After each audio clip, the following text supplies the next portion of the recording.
all nearly ready now. You're all nearly ready.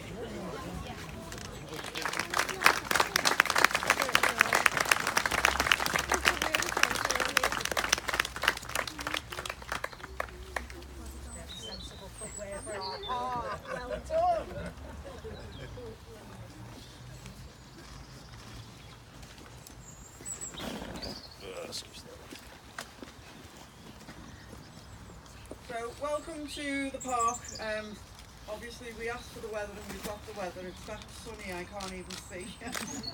But thanks everybody for coming today. My name's Sonia Bassi.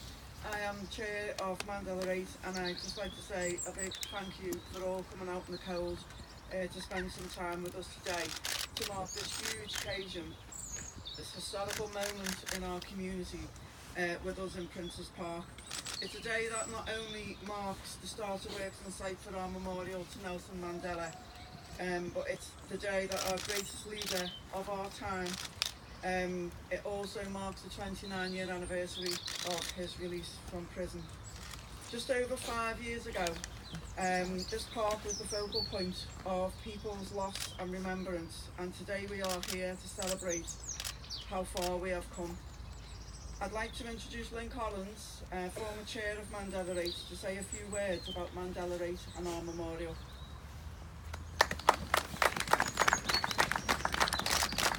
Thanks very much, and like Sonia, on behalf of Mandela 8, I'd like to welcome you all here today, and in particular say hello again to our distinguished guests, Dr. Maki and Tukwini Mandela, who we met last year in South Africa when we shared our vision with them, and we're honoured to stand alongside them here today.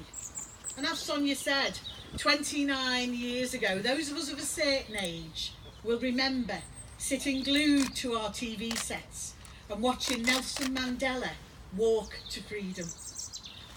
And for those of us who'd been involved in the struggle against apartheid and for his release, that day was a landmark in our lives as political, trade union and community activists.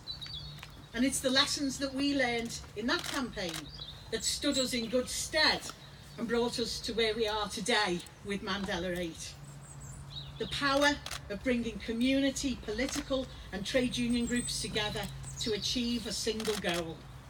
The value of solidarity in communities and internationally. The lesson that sometimes campaigns aren't quick wins and it may take years to reach fruition. The lesson that only by harnessing the power of women as well as men leading our campaigns on equal terms will we truly deliver on the principles that Mandela stood for. The use of innovative organising strategies, fundraising, but never compromising the principles of the campaign just for a financial donation. All lessons that we've put to good use during the life of this campaign. And today we're finally here, marking the start of the next phase, laying foundations, sharing Mandela's message with the next generation, and building a true legacy for a man that provided inspiration to us all. And as our campaign does move on to the next phase, we can draw our guidance and inspiration from Mandela as a free man and those three principles he lived his life by. Free yourself, free others, and serve every day. Going forward, the cornerstone of our campaign will be educational and inspiring, aimed at the generations who didn't see Mandela cast his first vote in South Africa's first democratic elections 25 years ago this year, but need to know the significance of that moment. Aimed at those who didn't hear him commit to just serve one term of office, always ensuring that the campaigns to deliver a democratic South Africa took precedence over any personal promotion or honour. Aimed to show that another world is possible, that discrimination, even in its worst form, apartheid, can be challenged if good people take action. Mandela 8 will be part of that legacy, and this memorial will provide a focus for that, but it will be the people here today, the children and young people, the political and trade union leaders, and the citizens of our city who will bring that legacy to life.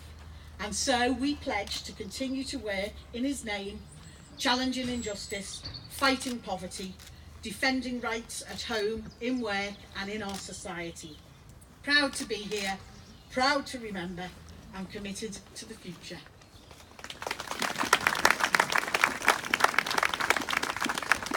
Can I just introduce Mayor Joe Anderson from Liverpool City Council, one of our partners from the beginning in this campaign. Good morning, and it's an honour and a privilege for Liverpool to host the Mandela family here today. And it's great to see so many young people, because I'm not going to go on about the principles and the values and the fight of Nelson Mandela and lots and lots of people who lost their lives and fought to rid the stain of man's inhumanity to man during the apartheid regime. We'll speak about that during today and during the next few days of the visits, but it's great to see so many young people, because what today is about making sure that his legacy, his battle, his fight, his lifelong battle and his lifelong fight for justice and equality for everybody means that we'll have a lasting memorial here right in the heart of Liverpool 8, where we'll have a memorial that people who jog round this park, who visit the park, who fish, who come to participate and enjoy the park, will be able to see and talk about his legacy, his lifelong legacy. And also it's great that our young people, because that's what we have to do, is make sure that our young people, who are the guardians of those principles for the future, actually understand the battles and the fights that took place, and the many, many thousands and thousands, hundreds of thousands of people that lost their lives in fighting for justice and equality. And it's also good to look around and see some faces here from decades ago who fought to help sustain the ANC during that long campaign. So welcome to you all. I hope the family, you enjoy your visit here. You'll always receive a very, very warm welcome. Of course, we bestowed the freedom of the city on Nelson Mandela many, many years ago, and we're honoured to have done so. And we want to maintain and retain our links with the Mandela family. So we welcome you to Liverpool, and we hope you enjoy your stay here. And we will provide you with friendship, solidarity and warmth of heart while you're here, so please enjoy. And now I'm going to introduce Phil Jennings from Uni Global.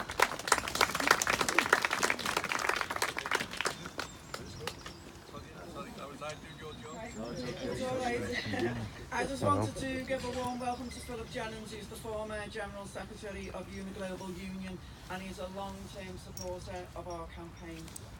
Thank you, Sonia. Thank you, Phil. Good morning, everybody. I'd like to thank you all for the invitation this morning, and I want to congratulate everyone involved in this stunning and brilliant initiative.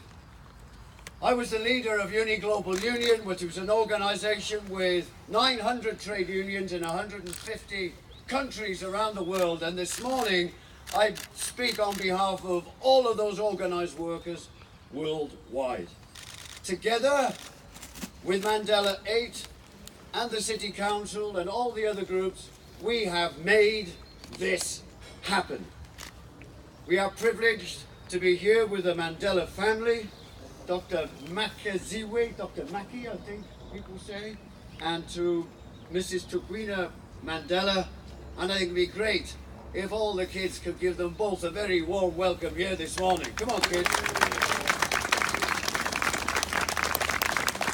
I had the privilege of meeting Nelson Mandela on a number of occasions, and I was touched by his greatness and his kindness.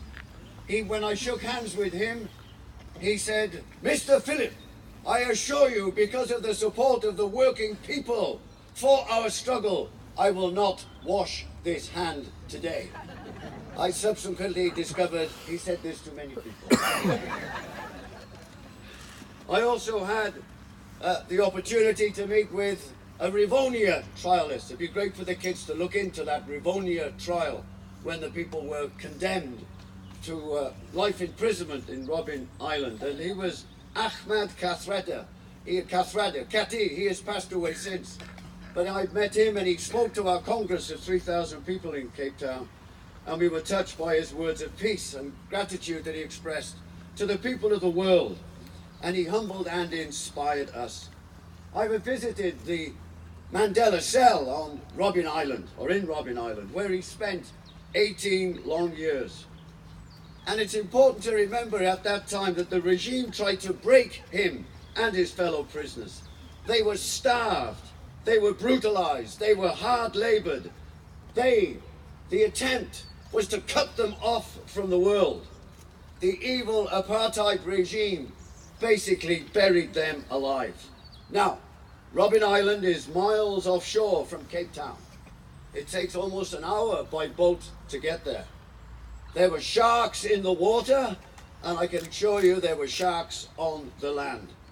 There was no bridge, and now we have Mandela Island in the background, and there will be a bridge to that island.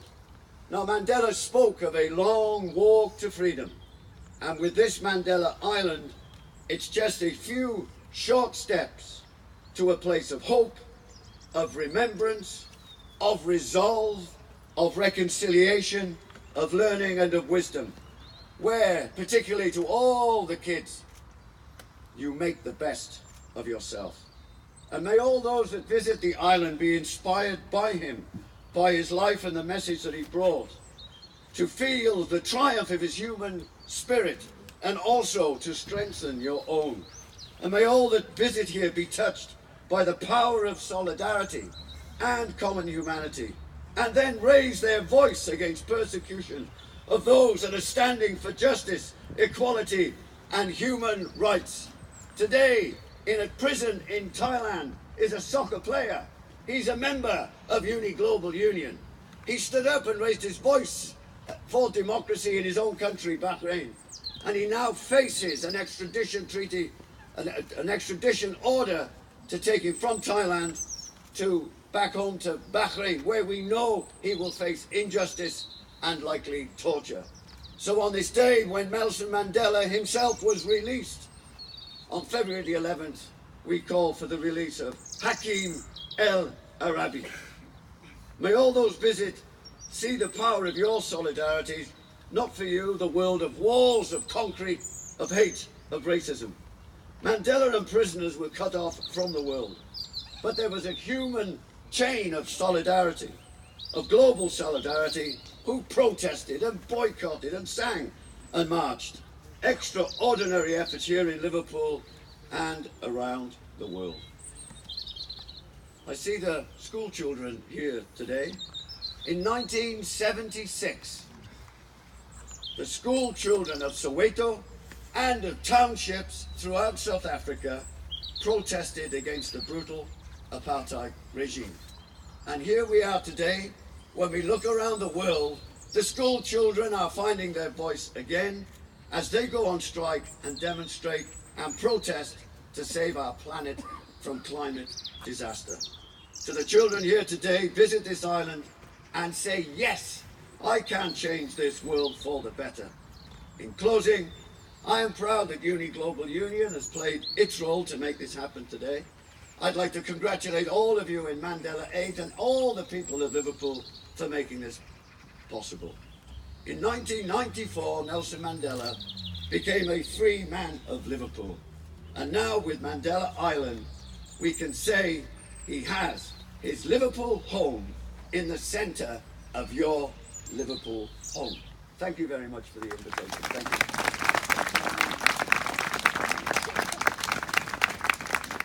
Thank you, Philip.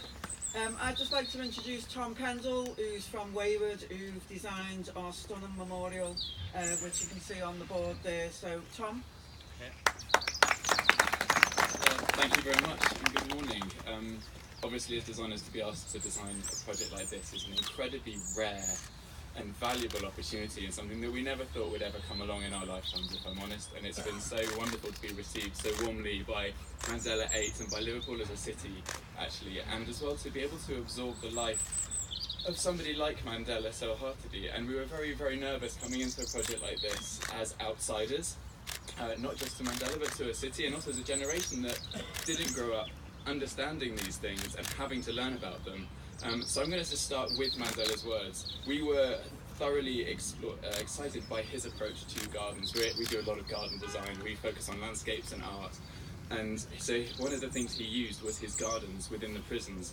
And so he said to tend it and then harvest it offered a simple but enduring satisfaction. The sense of being a custodian of this small patch of earth offered a small taste of freedom. And that is something that we were really keen to harness in this project. He was an incredibly innovative and inspirational man, and what he used these gardens for was as a space for resilience and a platform for the community. He used these gardens to grow fruit and to grow vegetables, and he used them to barter and to trade with the guards in these prisons to get them more liberation, a bit more freedom within that space, to exchange them for educational tools, as well as to exchange them for better nutrition, because obviously a lot of the non-white prisoners were not fed as well, and so which was the shocking conditions that they obviously had to go through. So we were very aware of all of these nuances to his approach to democracy and diplomacy and to the community that he was trying to represent and to serve. At one particular prison, which was Polesmore Prison, he asked the authorities to give him 16 oil barrels, which he then asked them to cut in half and to fill with soil.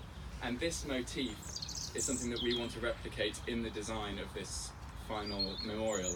So on that island over there, there will be these 16 oil drums cut in half and then arrayed to create an outdoor classroom, which hopefully all of you guys will use in the future going forward. And I do believe one of the schools is going to be getting these bells, so you're going to start your custodianship of this space very, very soon, which is really exciting. You get to learn the power that food and community has, hopefully through this motif of the garden.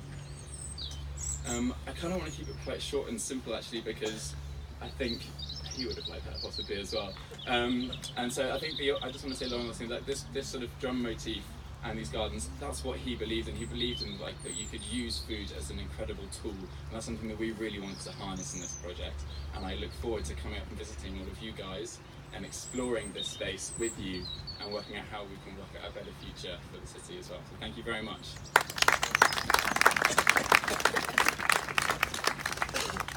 We went to South Africa in March last year, and I think never in our wildest dreams did we think that we would be coming back with the blessing of the Mandelas for our designs. But I can say that when we shared those designs with Dr. Makaziwe Mandela, the look on her face gave us such reassurance. The warmth in her smile when she saw the designs and what was going to be on the island behind us just filled us with sheer joy, really. And I think we were so honoured to find out that she accepted our invitation to come to the city. So I'd like you all to give a warm welcome, please, to Dr. Makaziwe Mandela and Tukwini Mandela, who've come all the way from South Africa to be with us today.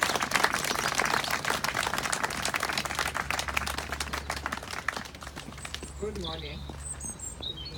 Thank you very much, Sonia. Thank you very much. I think for us as Mandela's progeny, we are really humbled that 5 years after Tata's death, the world still honors him. Tata would have loved to see, if he was alive today, that he was not the only one who fought for freedom, for justice, and the liberation of people in South Africa, and actually spoke for the world, that there was a glorious we. He always talked about the glorious we. And I think that the memorial garden that is going to happen here should be a reminder to all of us that we all have it in our hands to change the world. It is not a single person who can change the world. Madiba, my father, Folihlahla could not have done it alone without the support of people here in Cambridge, in England, in Australia, in the US, all over the world. No, he couldn't have done it, he couldn't have survived those brutal years. But I think for young people, my dad was very much interested in the young people because they represented the future. And I think that if we can teach the young people to care about each other, because if all of us can just touch the heart of another, we won't actually hate another person, we will not discriminate against another person. We are different, but in our difference there is unity, there is camaraderie amongst all of us. And so those are the values that we have to enhance and move forward into the future. And with those short words, I'd like to say to the Liverpool City and to Mandela 8, continue the good work that you are doing, because what you are doing here in this garden is also what we as a family are doing in South Africa, what we call planning the Freedom Garden, so that people can visit where my father is lying, and also be reminded continually that unless we are free all over the world, none of us are free. And we really need to, at this point where there is a resurgence of emphasizing differences around the world, I think we need to fight very hard so that we don't roll back the gains that have been made so far, because the future doesn't lie in us fighting amongst each other. The future for this planet lies in us collaborating and working with each other across boundaries, across age, across racial differences. That's the future of this world. Thank you very much.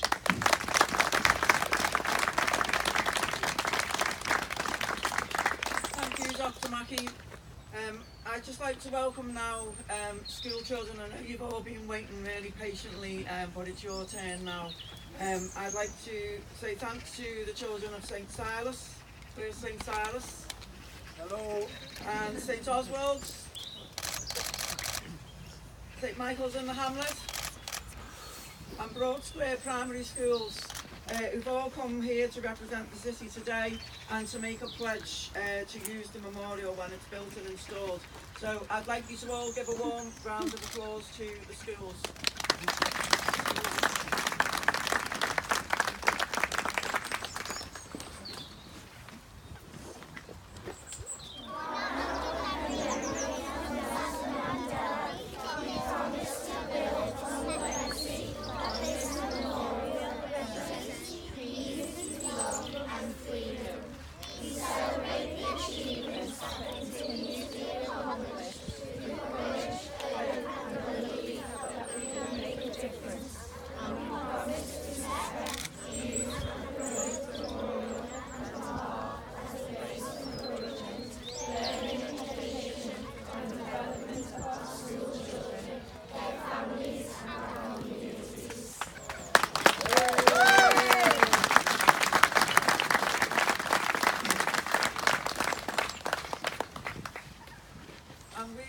To close our ceremony today with some fitting words from Father Nick Postlethwaite. So can I please welcome Nick?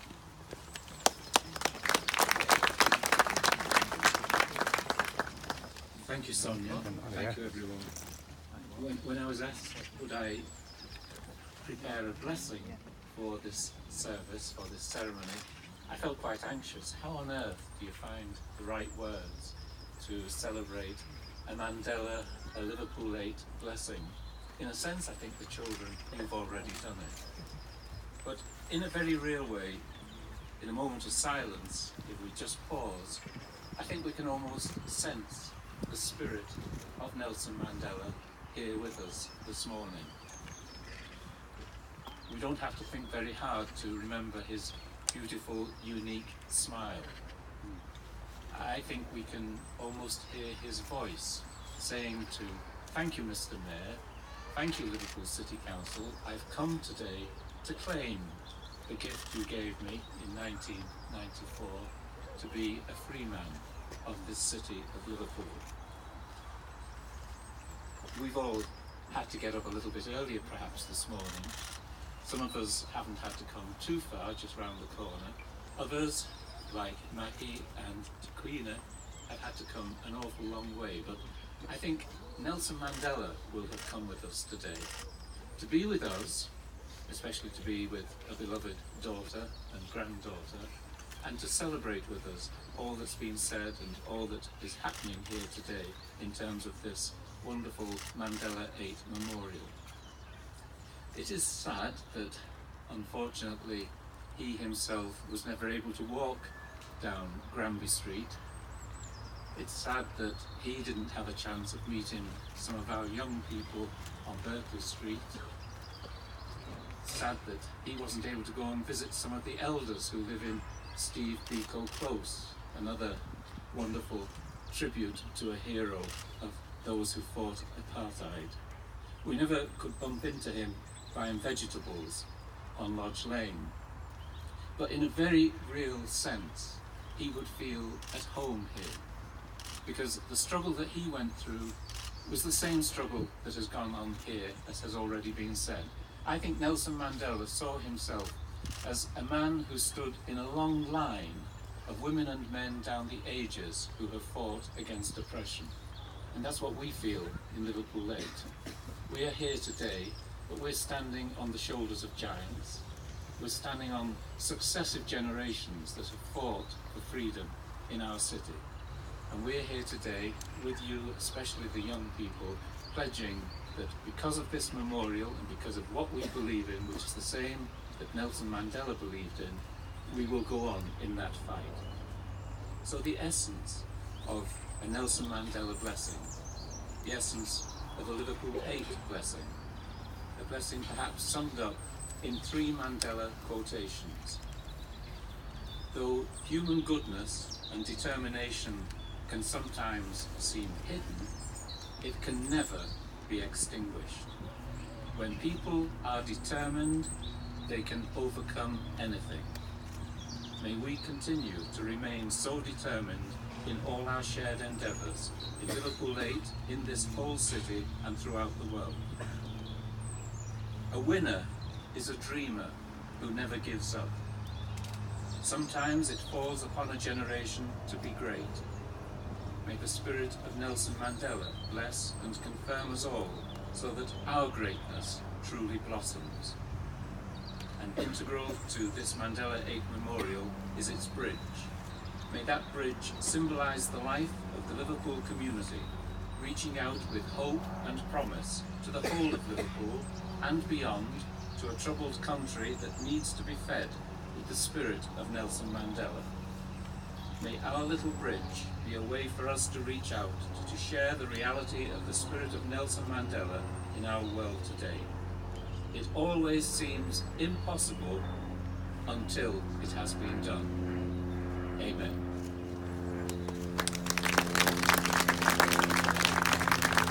Thank you, Nick. I'd just like to say thanks to everyone for coming today, and this closes the end of our formal ceremony. Thank you.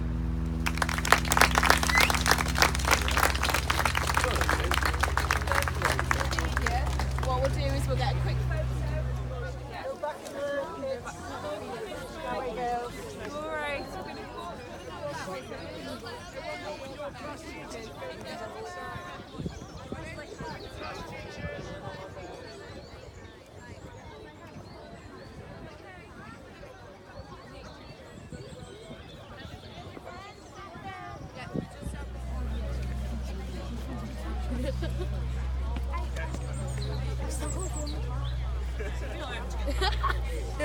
Declan needs to loosen up the spine. Tighten your spine a little bit, then you'll feel